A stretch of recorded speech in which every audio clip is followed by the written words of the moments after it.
Hello friends, every step I'm going to share with you has been verified by the mechanics in the shop where I'm at, so take a deep breath. This can be fixed.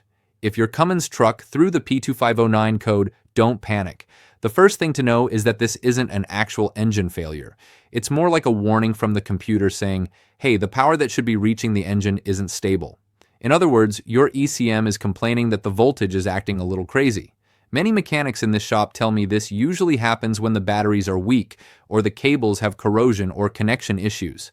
Even if the batteries look new, a dirty terminal or a loose cable can make the computer think the power is cutting out occasionally, and boom, the P2509 appears on your dash. Along the same lines, another tip many mechanics recommend is checking the engine and chassis grounds.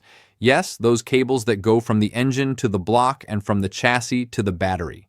Sometimes just cleaning and tightening them is enough to make the code disappear. Several mechanics reported that after doing this, their truck stopped jerking, and the P2509 was gone for good.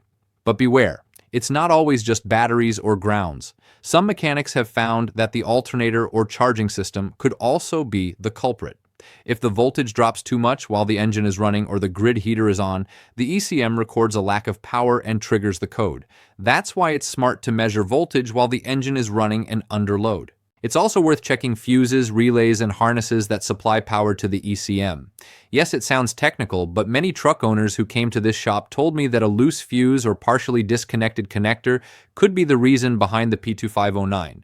Checking these is usually much cheaper than replacing the entire module.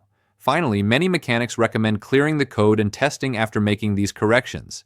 If it comes back, then it's time to dig deeper, checking voltage with a multimeter at every point in the electrical system and ensuring all modules receive stable power.